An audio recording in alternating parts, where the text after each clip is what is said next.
এই দেখো বাড়িতে সাপ ঢুকে গেছে, কি অবস্থা দেখতে পাচ্ছ, কি সর্বনাশ। দেখো কত বড় একটা সাপ আমাদের বাড়ির মধ্যে ঢুকে গেছে, দেখতে পাচ্ছ।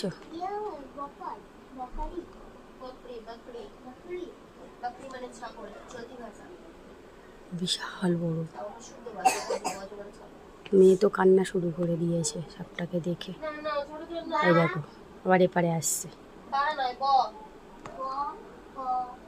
আরে ইয়ার বেরিয়ে জানা।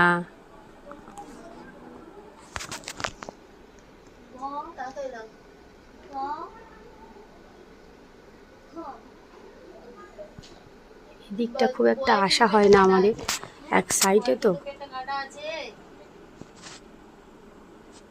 দেখো ঘরের ভিতর ঢুকে গেছে। ও মা, খাটের ওপর পড়িস না প্লিজ।